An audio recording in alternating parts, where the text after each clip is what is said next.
नमस्कार दोस्तों, आपका स्वागत है मेरे चैनल कथा स्रोत में। एक बार श्री गुरु नानक देव जी अहमदाबाद शहर पहुंचे।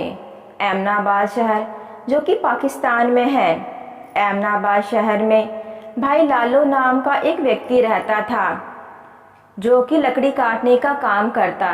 भाई लालो ईश्वर में पूर्ण श्रद्धा एवं विश्वास रखता था। वो जो भी कमाई करता उसका 10वां हिस्सा वो दान में देते थे।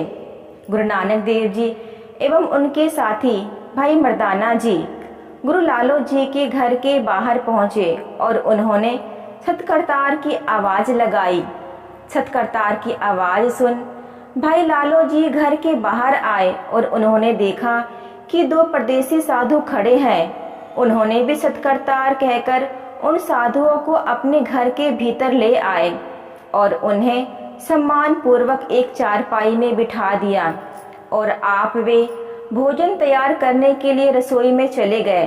भोजन तैयार हो जाने के बाद भाई लालो जी ने गुरुजी से आग्रह किया कि गुरुजी, भोजन तैयार है, आप रसोई में आ जाओ और बैठकर भोजन कर लीजिए। तो गुरुजी बोले, हमारे लिए तो सभी जगह ही पवित्र है, आप भोजन यहीं ले आओ। गुरुजी के हुक्म अनुसार लालो जी ने भोजन गुरुजी के आगे परोस दिया।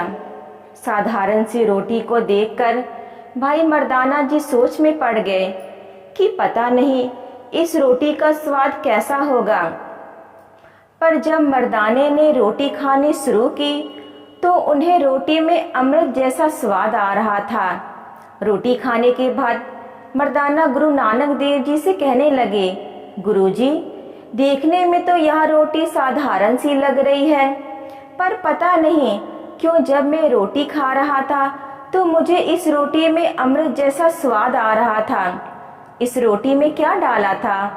तो गुरुजी ने मर्दाने की बात का उत्तर दिया कि ये रोटी मेहनत और ईमानदारी की कमाई की थी और इस रोटी का स्वाद दुनियावी चीजों के स्वाद के ऊपर होता है। अगली सुबह गुरुजी जब जाने के लिए तैयार हुए तो भाई मर्दाने जी ने गुरुजी से प्रार्थना कर उन्हें कुछ दिनों के लिए अपने घर में रहने के लिए आग्रह किया। गुरुजी ने उनकी आग्रह को स्वीकार किया।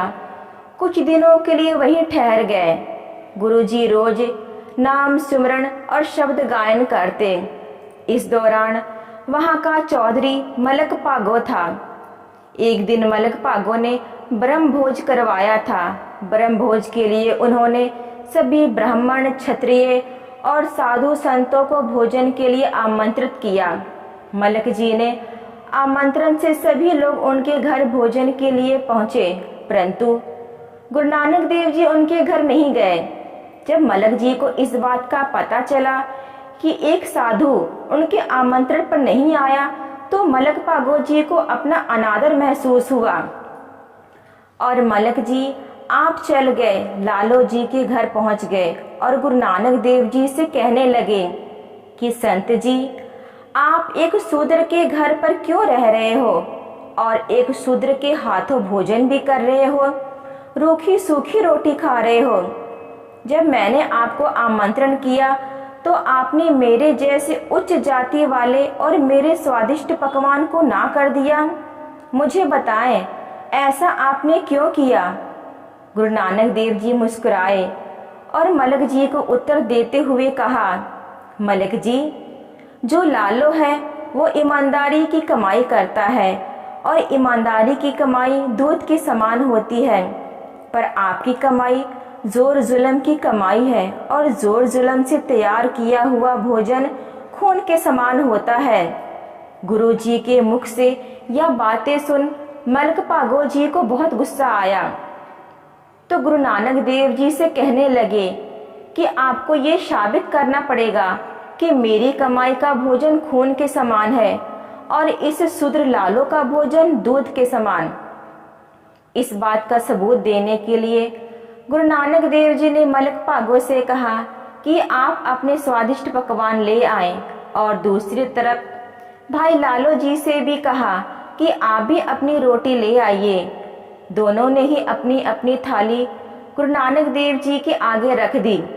मलक भागवत जी की शाही थाली में पूरी और कई शाही पकवान थे, तो लालू जी की थाली में रूखी सूखी रोटी थी। तो गुरुजी ने एक हाथ में मलक जी की पूरी और दूसरे हाथ में लालू जी की रूखी सूखी रोटी ले ली और दोनों हाथों को मुट्ठी को दबा लिया। जैसे ही गुरु नानक देव जी ने अपनी दोनों मुट्ठियों को दबाया तो सारे लोगों ने देखा कि जिस मुट्ठी में लालू की रूखी सूखी रोटी थी वहां से दूध की धारा बह रही थी और जिस मुट्ठी में मलक जी की पूरी थी उससे खून की धारा बह रही थी। जिस किसी ने भी यह दृश्य देखा सभी हैरान परेशान हो गए। गुरु नानक देव जी ने मलक भागवत से कहा कि आपका भोजन गरीबों का खून पीकर की गई कमाई से तैयार हुआ है और यह भोजन दूसरों का हक और जोर जबरदस्ती से तैयार किया है। और भाई लालू जी की रोटी हक हलाल और ईमानदारी के कमाए धन से बनी हुई है।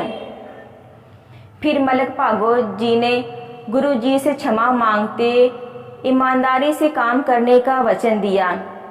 तो दोस्तों, इस कहानी का यह सार है कि धन कमाना जीवन यापन करने के लिए आवश्यक है, किंतु हमें धन कमाते समय इस बात का ध्यान रखना चाहिए कि इसे हम ईमानदारी और मेहनत से कमाएं।